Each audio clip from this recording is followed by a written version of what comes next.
goeiedag, fijn dat u kijkt. Vandaag heb ik een bijzondere gast die ik graag aan u voor wil stellen. Het zijn hele rare tijden, daar weten wij samen alles van. En is het mogelijk om een verandering daarin te brengen, maar dan een verandering in onszelf? Daar gaan we het vandaag over hebben. Mijn gast heeft een lange reis gemaakt. Zijn naam is Tiger Singleton. Hi Tiger, how are you? I'm fantastic. Thank you. Yeah, it's been a while since It has. we last saw each other. I was just saying a lot of things happened in the world. There is an enormous change going on.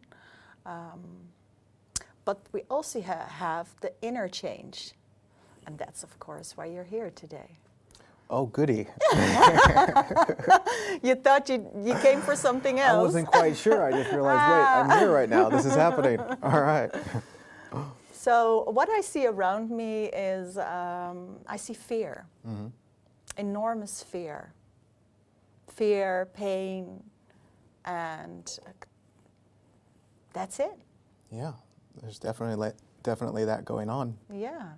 Yeah. So what can we do? What's happening? What's the process? Please take us by the hand. Oh, my goodness.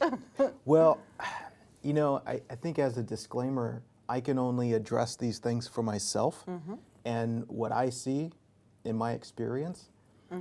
And the more that I do that, the more I investigate how I'm responding to what I see happening. There's this amazing thing that happens where I allow other people to have their own response rather than me wanting them to be this way or wanting them to be that way. I start to recognize that, oh, I'm not afraid because of anything that's happening or going on. I'm afraid of something inside of myself. And as I see that more clearly, I stop blaming the world and other people for my fear. And that offers a nice solution where I can be present and allow everyone to be themselves. Yeah, allow everybody to be themselves. Yeah. When you say that, I'm like, oh, okay. Is it that simple? Maybe it is. You are traveling around the world for many, many years now, telling people that maybe there is an easier way to be yourself. Yeah. And well, I don't know if it'd be easier, but I think the return on investment is greater. Okay. Yeah. And, you know, traveling around, really, I'm just singing my song as far as what I find to be so beautiful about being human. And some people like that song. But I think the real opportunity is recognizing that we're living this life where we're kind of in an abusive relationship with society and often ourselves. It's like if we were to ask ourselves, do you want to be in a relationship with somebody who says, if you act like I want you to act, then I'll love you. If you do the things I want you to do, then I'll let you be free. And then in addition to that, you can't explore on your own. You can only explore what I want you to explore. You see, you have kind of like an upside down dynamic there. And at some point you realize, wait a minute, I don't need your permission to be myself. I don't need your authority to give me permission to see how I see. You start realizing that there's an imbalance here in the relationship, and maybe you don't want to participate in that relationship. Yeah, and then also there's an unbalance in the relationship between governments and Always. humans. Always. Yeah. The unbalance is getting bigger and bigger. Yeah. And you see that also with the humans, that I get the feeling that everybody is getting further and further away from themselves. Yeah. Not everybody, because of No. course there is the whole group of people that have different opinions, but Yeah. a majority. I think understandably we get comfortable and we start relying on the way things are out here, and then we draw our sense of security from what's happening out here, and then someone comes along and threatens to take your security unless you do what they want you to do. And then this is very, very difficult if we are identified and attached to the things of the world, so to speak. But as you recognize more and more how okay you are in your own being without things looking a certain way, then you're willing to lose the approval of the world, so to speak, in order to be yourself. Yeah, in order to be yourself. But Yeah. to lose that, it almost feels like the father who doesn't approve anymore of what Yeah. you as a child do. Good. And that Good. is scary because, Yeah. of course, I would love society to like me. Yeah. Yeah, but it's kind of adorably insane. Put it this way. If I want society to accept me, I have to reject myself. I say, Tiger, you can't be what you are. You have to be what society wants you to be in order for society to accept you. And so the last option here is for you to be free. You have to figure out what society wants from you and then do that so that you can be accepted. And given those options, I'm not interested in that game. I would much rather accept myself and let other people accept or reject depending on their own path. And then furthermore, if somebody accepts me or rejects me, it's not personal. Okay. It's not about me. Okay, we need to talk about that. So Yeah. if somebody, it's never personal? No, never. Is it never personal? Never.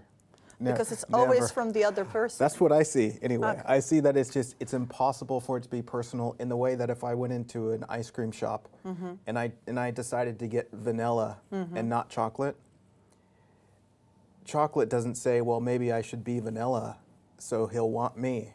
No, be chocolate. You know, be what you are. My not liking chocolate has nothing to do with chocolate. And so just like when people like or don't like me, it really has nothing to do with me at all. But that's difficult for a lot of people because of, Yeah. you just said the acceptance part, how to accept yourself. For a lot of people, that is so far away of who they are. I think it's closer than we like to admit. We're just scared. Can you explain that? Yeah.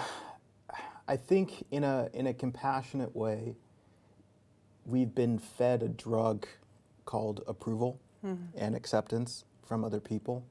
And so when it's not there, we feel kind of starved for it.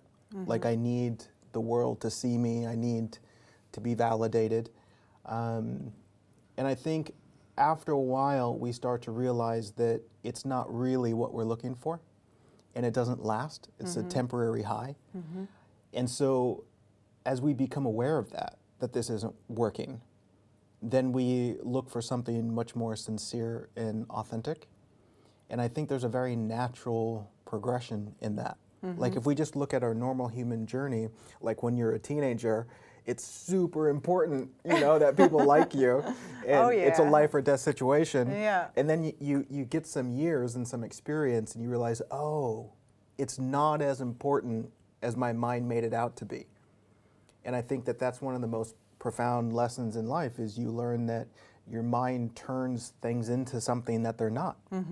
And so it kind of lends to a relaxation in our thinking that what the mind turns this into is not what it really is. So what the mind turns it into is not what it really is. Yeah. Because we get so used to it's being what it is. Yeah, and we're conditioned. We're told what it is, which is still the mind saying what it is, and we haven't really explored it for ourselves. It's kind of like death. We're not actually afraid of something called death. We're afraid of our idea of death. We're afraid of our imagination about death. We're not actually afraid of anything that's real. We're just afraid of our imagination. We're just afraid of our imagination, so we are also afraid of becoming sick. We're afraid of what we think it means. Okay. Yeah. It's like two people can get the flu, if that's a thing anymore. But one person can say, oh no, this ruins my week, I've got a bunch of plans. Another person says, awesome, I get to watch Netflix. It's like, what are you experiencing? Are you experiencing your body battling a disease, or are you experience how you interpret it? what you think is happening. And I find that fascinating as I go through life. It's like I can see the difference between what my mind thinks is happening, and then there's this present moment awareness of what's really happening, and the contrast is vast. Yeah, it is. It really is. It is. It's been, and is it a process? Is it a choice to see that this is what it is? And is it? I have two questions. So that's, is it a choice, and is it possible for everybody, or are we just all going through our own process? I think it's a little bit of all of that. You know, it's like, in my experience, was it a choice? I could probably make a pretty good argument that says, no, it's just the unfolding. I would suggest there's this element of grace that allows things to be seen. And so I can't necessarily say, oh, well, I decided to look beyond my mind. It's like, no, there's, you know, pain and a struggle of confusing reality with the imagination. And that pain and struggle is like a natural teacher that leads one to kind of being still and asking what's going on. And so I don't want to, I guess, create the situation where you need to decide or you need to choose. I think a better invitation is to ask yourself, are you open? Are you open to see beyond the mind? Are you open to let go of the world and what other people think about you? And if you're open, then there's something to work with. Yeah. Yeah. And that would be possible for everybody? I think in some degree, yes. Are you willing? Yes or no? And if you're not, fantastic. Give it a little bit. Life has a fantastic way of bringing us to a place of willingness. Oh yeah, absolutely. Yeah. That's true. Yeah. It's I can write books about Exactly. about what life told me to do, yes or no. Yeah. I just explained that the last few years, with everything that's going on, it looks like it's been going really fast, and that's why I just ask you, do we need to make a choice, or is it possible? Because again, if you don't make a choice, then you get caught up in the fear, or it's like, it feels like a spider web. If you don't run out of it, then Yeah. And again, I can only speak for myself. I love this freedom, you know. I can't say that other people should choose or need to choose. It's like they're free to have their journey. But I find in my own experience that I'm presented these options throughout the day, which says, are you going to honor what is sincere, or are you going to fall into the trap of being what you're not in order to maintain the status quo? Yeah. In order to hold on to what I'm afraid of losing. Yeah. That's a very human thing that we encounter every day. At the beginning you said about relationships. Can you explain that more? Because we all have to do with relationships in different forms. Yeah. How does that work? Relationships I find fascinating because you can be in relationships with persons, places, or things. You know, as we're sitting, we are in relationship with the chair. It's always happening. And what I see in relationship is that all of the appearance of relationships show me the relationship that I have with myself. And so whatever the state of my self relationship, which we can say, you know, do I love or hate myself? Do I accept or reject myself? That then gets projected onto all of my other relationships. Like, for example, if I wake up and go outside and I see a tree and I say, you know, screw you, tree. It's not really the tree. There's something going on here, and then I put it onto the tree. And so I like to kind of take an inventory of my relationship life and ask, where's the problem? Because initially, the knee-jerk reaction of the mind is to say the problem is the tree. You know, if only we got rid of the tree, then I could be at peace. but clearly that's not what's happening. And so I think whatever we're in relationship with, if there's conflict, it's ultimately pointing back toward a healing opportunity inside of ourselves. And it's super fascinating how we want other people to not be themselves so that we can be at peace. Yeah, but because also with the relationships, a lot of times, I don't know if it's an excuse or, but then it's your parents, or it's the tree, or it's school, or it's always something that's outside. Yeah. It's never inside. Yeah, and it's all inside. All of it. I find the outside to be a hall of mirrors. I'm just seeing what I put there all the time. And then again, if you buy the ice cream, if you are the person that sells the ice cream, and you say, I want chocolate, if that other person gets really angry, there's a little bit of an issue there. Well, it's beautiful. Let them get angry. Okay. And say, I love you anyway. Yeah. But that's the thing too about human relating. When you take things personally, you miss the heart of the matter. It's like, I recognize that if I'm unkind to any person or any degree of violence, that can only happen if I'm being unkind to myself.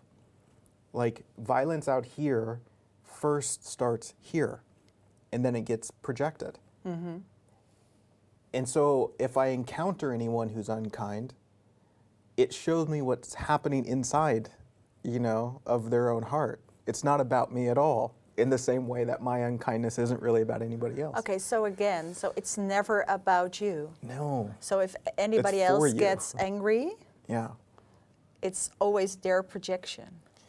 Or is it your projection? It's my projection that it's their projection. Okay. And this is an important point. Yeah. Please explain this, because these insights, they're not for other people. They're for the one who's open to the insight. And so if I'm explaining how it's all projection, it's not so that you can go out into the world and say, well, that's just your projection. That misses the point. It's to bring a softness to it that says, okay, well, maybe I don't need to take this personally. Maybe I can allow the other person to see what they see and hold a space so that it can become clarified. Yeah. Because if somebody's being unkind to me and then I take it personally that I'm going to be unkind in return, that multiplies the violence. But if somebody's hurting and they come to me and see whatever they see, say whatever they say, and I can hold a space that allows them to feel that way, then there's a great space for healing. Yeah, and you just said everything is a healing opportunity. Yeah. Is that what we need to do? Do we need to heal? Or again, is Need? that you don't need anything? No. It's like, what is healing? For me, healing is a return to wholeness. And for me, the only thing that asks to be healed is the way that I see.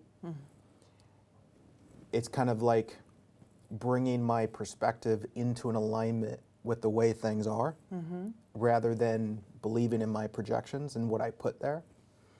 And as I perceive reality as it really is, I find that conflict and violence is impossible. And I find that as I travel through this life presents opportunities for me to see where I don't see clearly so that I can see clearly, which is a healing opportunity. It's a healing opportunity. Yeah. That's nice how you explained it, because sometimes it's really difficult. And I think I speak for a lot of people that they feel so hurt and so much pain that they can't see the opportunities anymore. Totally. Because the only thing they do is try to survive. Yeah. And in this world right now, it's becoming so big and big that everybody's just trying to survive. Yeah.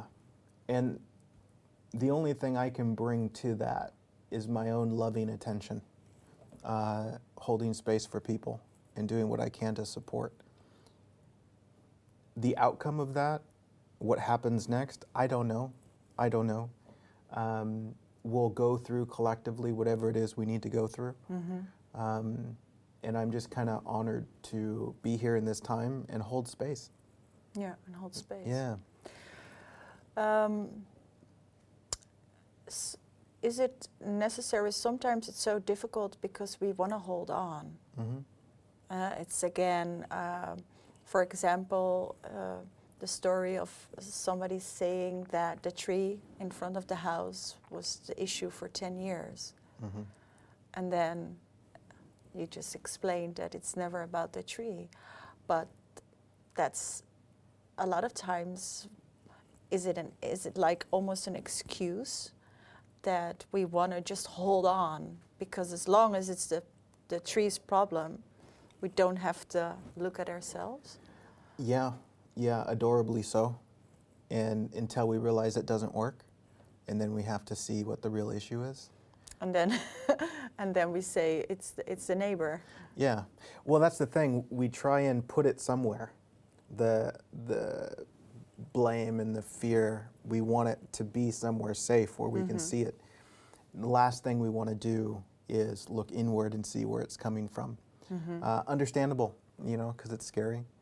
And there's this beautiful dynamic in being human that regardless of the chaos we're experiencing, regardless of the drama and the conflict, if we get real honest with ourselves, we're just scared.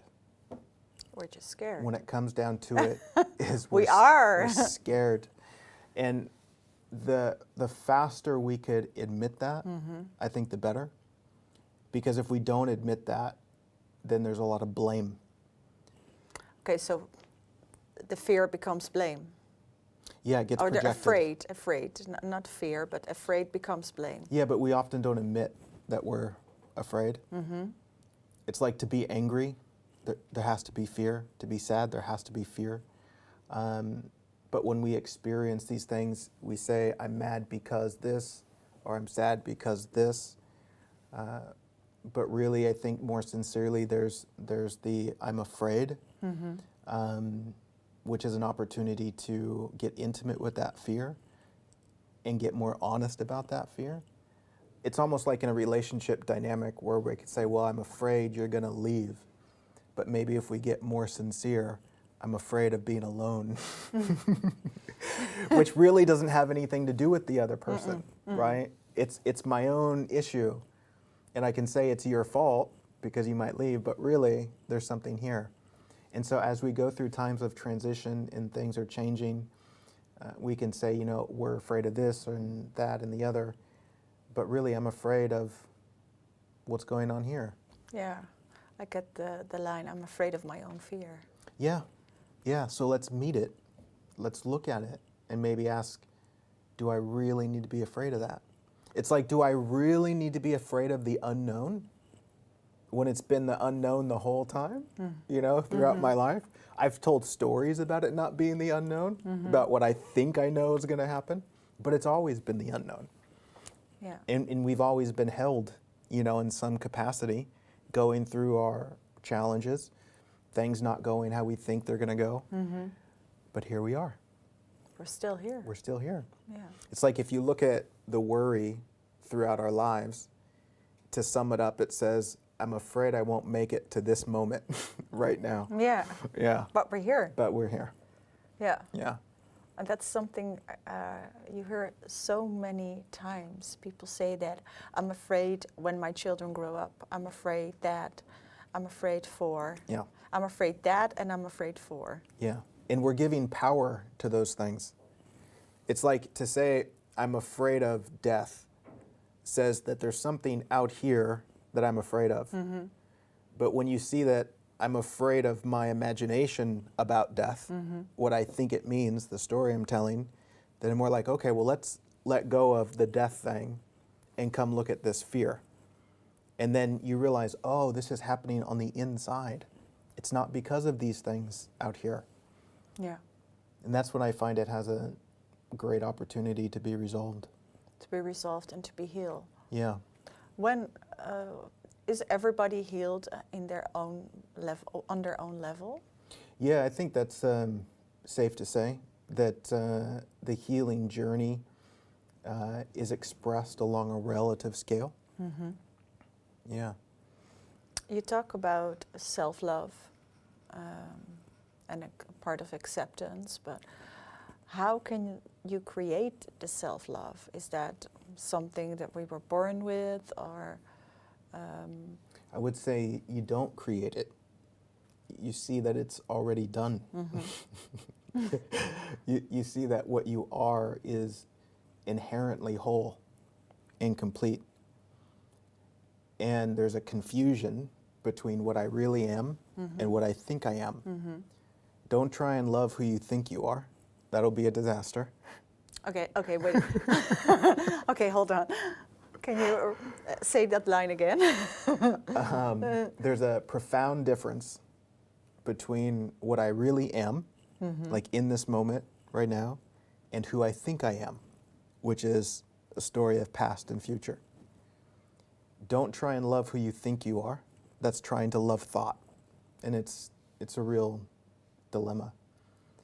But to connect with what you really are and see what you really are beyond the mind's content, there is a loving presence that's already there in such a way that the sincerity of your being is already allowed to be the sincerity of your being. Mm-hmm.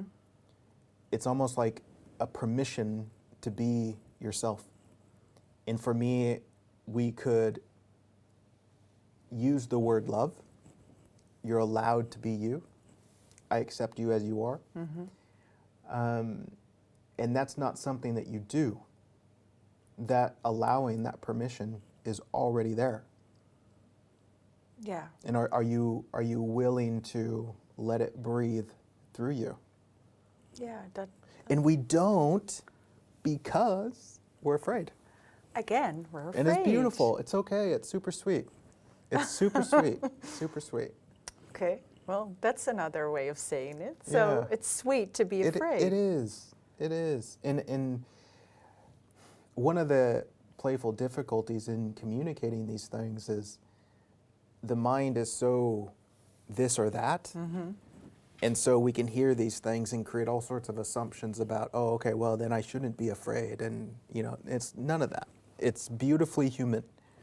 And along the journey of being beautifully human is an opportunity to see things more clearly, which allows for less fear. Yeah, allows for less fear. Yeah. And that's at the end what we would love to have. Yeah. But then sometimes, with fear, is it that every time you have to make the decision again to overcome fear or to go through it? I would say to some degree, yes. And then to some degree, it becomes easier. Mm-hmm.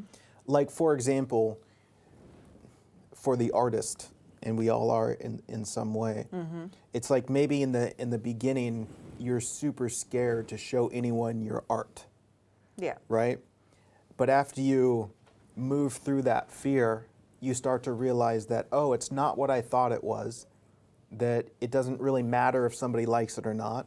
I'm not doing it for other people to like it. I'm doing it because it's sincere. Then you see how there's less fear of letting other people see your art. Mm-hmm. But that initial discovery requires a courage to move through that fear. Because you start realizing that if I don't allow this to come out, what is sincere, it feels like I'm dying on the inside. It's like I'm not allowing myself to breathe. Mm-hmm. And so sooner or later, that pain and that fear is going to push you into sincerity, where you have to let go of what other people are going to think. Because it's really like a life or death thing. It's like, if I continue to not be myself, if I continue to deny my own sincerity, I feel like I'm going to die. And so sooner or later, I'm going to have to breathe. Yeah, and I was thinking, I paint myself. Yeah. Sometimes I show people my painting and they say, well, I don't like it. Yeah. And I say, okay.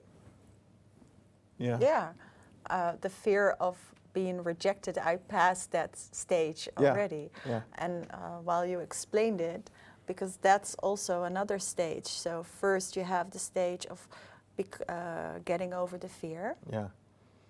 And then there's the other one standing there already, because that's the rejection. It's like, I don't like it. Yeah. So you have to be prepared for that. Yeah.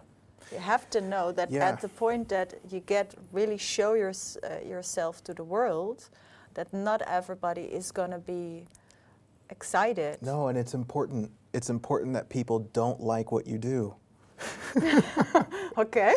It's a it's a beautiful, diversity. It's like, why do we have, 100 flavors of ice cream? Because some people don't like this and some people do like that. So we explore through an allowing for people to have their experience. If it was like, well, you have to like this flavor, then there's no my diversity. So there's a natural exploration that allows for an artistic discovery, of many different flavors. And when you paint, that painting is almost like a sincerity that wants to come out.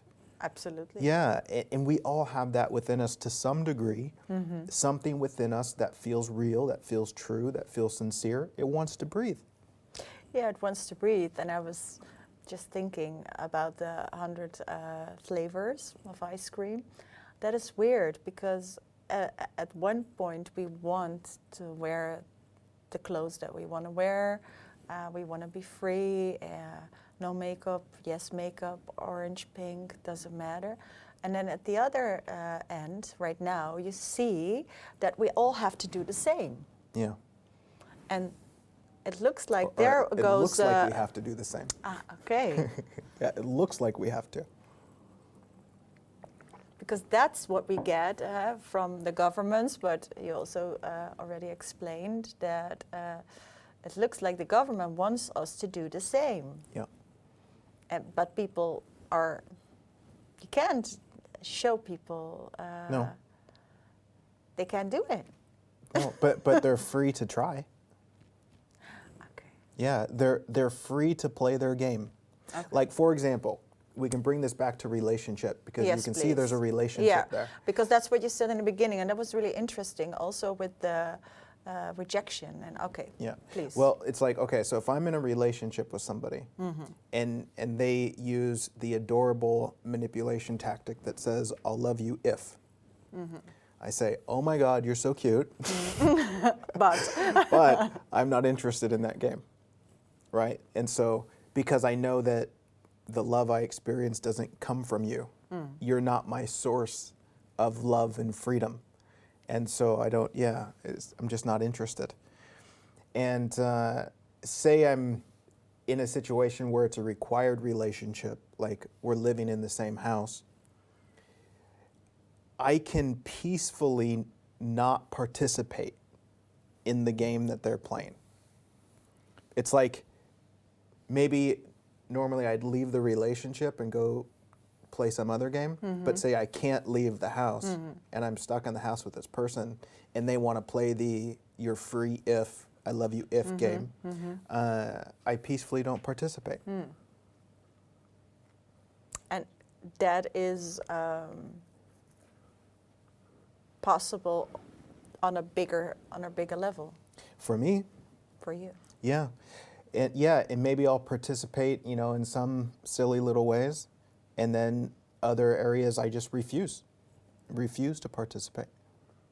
Yeah, just. And that's the freedom that is within everyone. Yeah, I think that will be the best thing, that we want that freedom. Isn't that who we also are? We crave freedom. Yeah, what we are is inherently free. Say we crave freedom? We crave it. We crave it. I'd say it's at the core of every desire that we have is to be free. But there's also, let me put it this way, again from behind my eyes. Yeah. The world has an idea of what freedom is that I think is used as a tool of manipulation. if anybody gives you freedom, then they can threaten to take it away. And for me, that's not real freedom. If freedom is conditional, you're free if, that's not real freedom. I love you if isn't real love.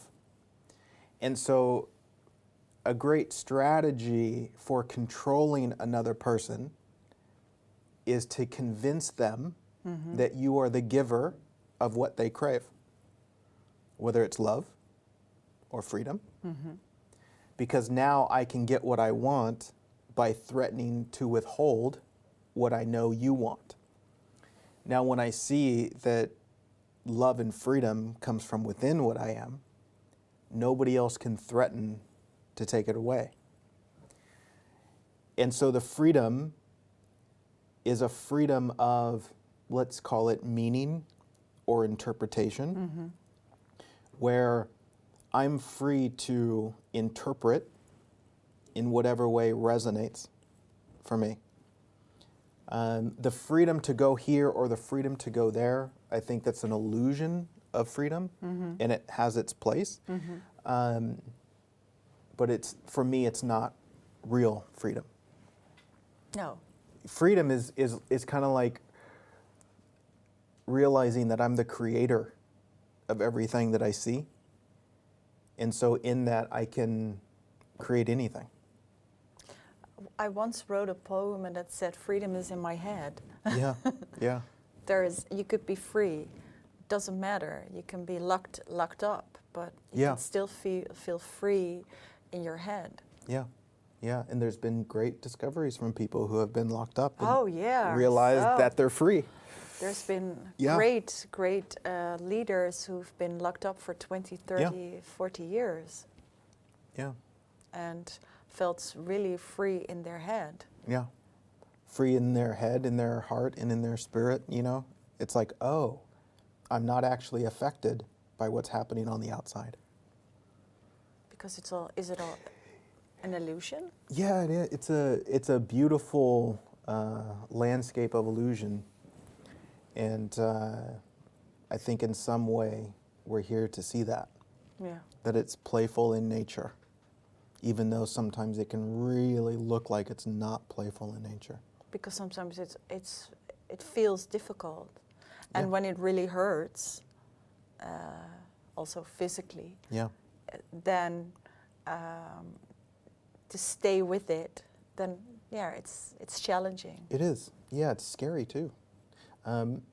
But when I look at my own experience throughout my life of all the painful and scary things I've been through, and again, speaking for myself, I can see that I imagined it all. Okay. I imagined it all in such a way that everything I thought happened didn't really happen. Like, for example, say there was a relationship breakup Yeah. and I suffered. What I thought happened was that I was undeserving of love. Okay. That was never actually true. I imagined that I was less than, right? I imagined that this meant I was undeserving of love. And so I realized that the pain in past experiences wasn't because of what happened, but because of the stories that I told about it, which were stories that were conditioned, right? We're told this is what it means. We're born into a fearful landscape, so to speak. Yeah. And so we take on that fear, and then we have an opportunity to see through that fear. Yeah, and it's nice how you explain it, because again, I have to think about all the people who say, okay, this is why I am the way I am because of what happened to my parents, or this Yeah. is the way, and we can hold on to that for the rest of our lives. We can, and we're allowed to. And yeah, we're allowed to. We're But allowed to. It creates enormous pain. It does. And it creates pain, and also that you're really easy to manipulate. Yeah. Yeah. And in my experience, I find that that is perfect. I find the mechanism of pain to be such a profound invitation into seeing clearly. Mm-hmm. It's like the way that I interpret pain is like an alarm. If you touch a hot stove, the pain says, don't do that. Yeah. And so that pain is for me. It's there to teach me how to function. And so the same with emotional pain. If I experience emotional pain, it's life alerting me that I'm not seeing clearly. I'm not seeing what's actually happening. I'm seeing my imagination that's working against the truth of what I am. Like if I think I'm worthless or I think I'm missing something, that'll hurt. Because that way of perceiving isn't in alignment with the truth of what I am. And so the alarm of pain is an opportunity to stop and be still and to question, what do I think I'm seeing? Yeah. You just explain about the heater. And what you see a lot of times is that we are so being created in society that you just take an aspirin. So you're like, okay, next time I just touch the heater again, and you're like, oh, ow. Yeah, comically, the human being gets the pain response from touching the oven and then says, but I want to touch it. Yeah. I want it that way. Yeah. I don't care if it hurts.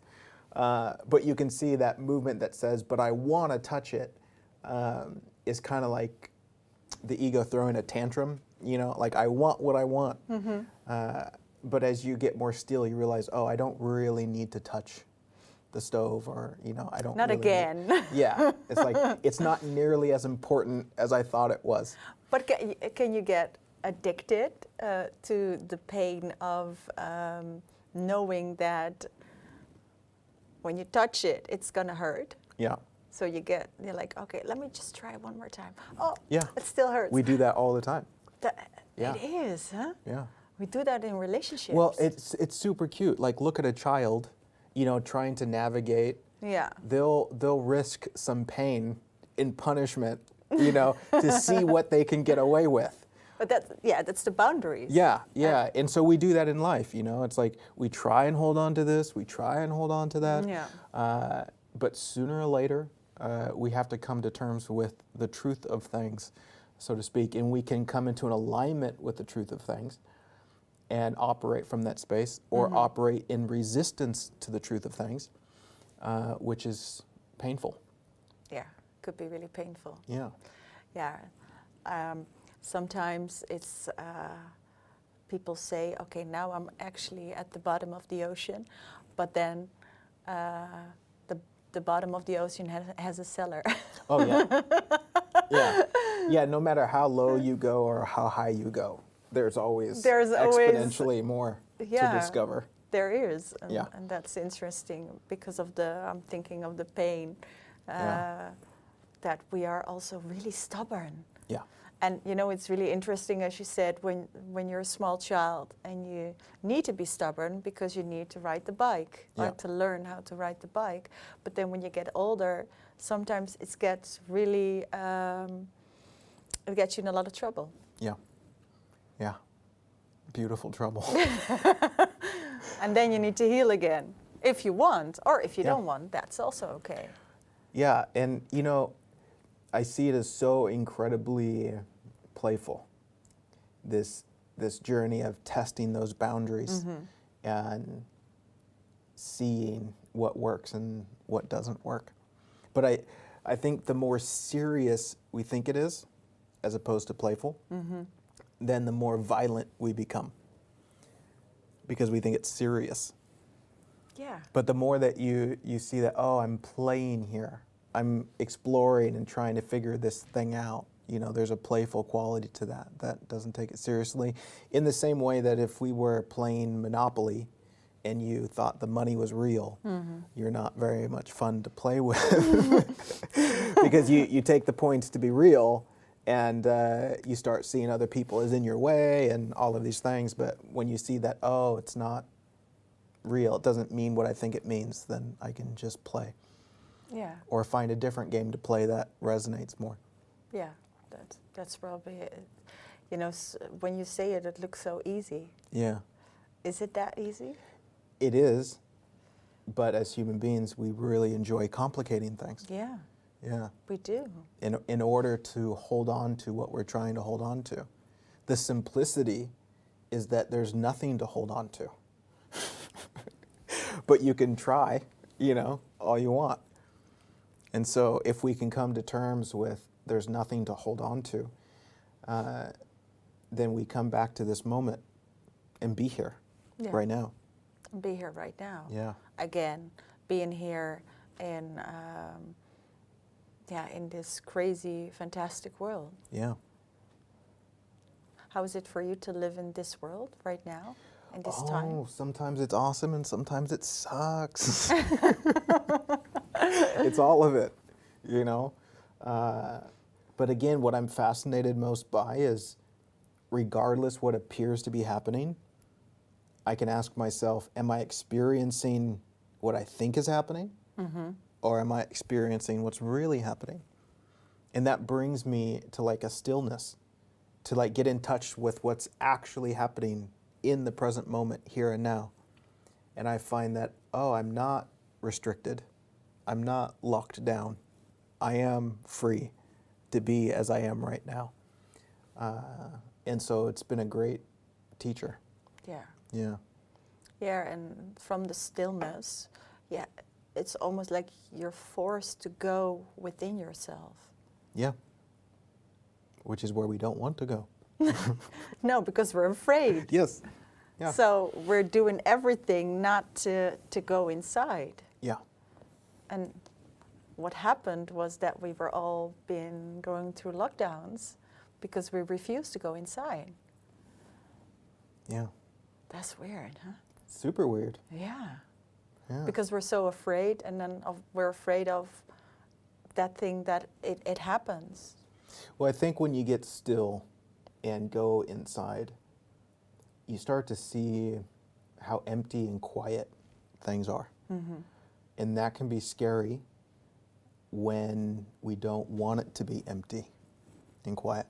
It's like you start to realize how much everything is unknown, and that can be scary. So we want to distract ourselves with the noise of what we think we know, to hold on to that, which again is fine, but there's a profound space of wellness and peace in coming to terms with the unknown and allowing the unknown to be the unknown. Yeah, it is. And how does that work for yourself? Is it like, do you also go through a process during the day, or is it you're still now? But for example, because we still get challenges. Yeah. Yeah, I think me, just like everyone else, as we go through our day, there's 1,000 invitations to trust, as opposed to fight. And sometimes we win that battle and sometimes we don't. And if we don't, it hurts. And so, do we get the message? Yeah. Or do we keep throwing our tantrum and fighting for what we only think we want? Yeah, you said the tantrum of the ego. Yeah. It says, I want it, I want it, I want it. Yeah. What about me? Yeah. What about me and what I want? I deserve it. Yeah. Yeah. That's a great line. Yeah. Yeah, and I think it stems from what I see as a fundamental confusion in being human, where it's like when we're born, the conditioning says you're here to get something in life, whether it's to be approved of, whether it's to fit in, this accolade or whatever. You're here to get something, which implies you're missing something, which creates an agitated experience that says I'm afraid of not getting what I'm missing. And I think it's completely the other way around, where I'm not here to get something, I'm here to share something. And to share something, you already have it, which means it's not missing. And what is to be shared is whatever is discovered within that you find to be loving and beautiful. And so when I recognize my own discoveries, that which is profound inside of what I am, I can't help but give that away. I can't help but share it, kind of like painting. painting wants to come out, you see something beautiful here, you put it on the canvas, and it wants to be shared. Yeah. Just naturally. And what I also recognize is that everything that I think I want in the world isn't really what I want. Okay.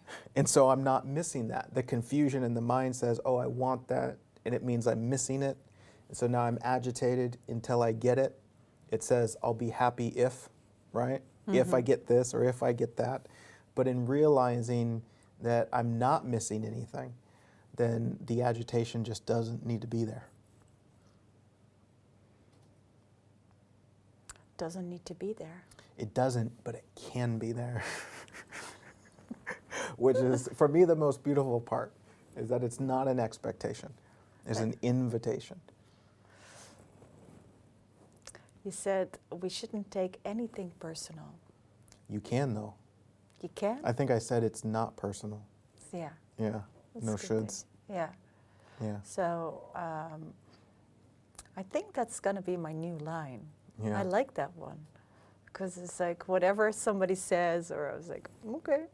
Well, you know, it's a fun exercise to just watch the mind in its determination to make things personal. Okay, so determination of the mind is to make it personal. To make it personal. To so make that it it about always me. has to be about me. Yeah. Okay, and Yeah. that's the ego thing. Yeah, that's the ego trying to survive. It says validate who I think I am. Yeah. It wants to take the character and make it real. And so everything it looks at it through that lens that says, oh, this is about me. Yeah. And it's just not. So that's with everything right now in the world that's going on. Just don't take it so personally. As an option. It's an option. Yeah, and if you do take it personally, don't take it personally that you take it personally. Okay. Relax a little bit. And if you can't relax, then relax about not being able to relax. Just start where you're at. Yeah. Just accept that this is what it is. Yeah, or not. And also that is okay. That is okay too. It's like I love you regardless, you know? Yeah. If you're relaxed, fantastic. If you're not, it's okay. I get it, you know? Yeah, because again, I see that the tantrum is like, I want it, I want it, I want it. Yeah, yeah. And for me, the big discovery in this life is it's not about me, which is like as I'm walking through the landscape of life, everything I see happening, I realize, oh, this isn't about me. This is about something bigger than who I think I am. I recognize that this is about life being life in the way that if you go into the forest and you ask, why is everything doing what it's doing? And the answer is so that the forest can be the forest.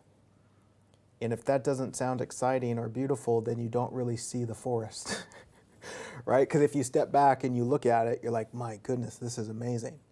It's super beautiful. It's alive. It's happening. But if you go through a walk, you'll notice what the mind interprets as chaos. Oh yeah, then it says Right? they should clean that up and Exactly. they should clean that Stop up. the bugs and from fighting, right? The mind says it should be this way and this way so that I can be at peace. And that's what we do.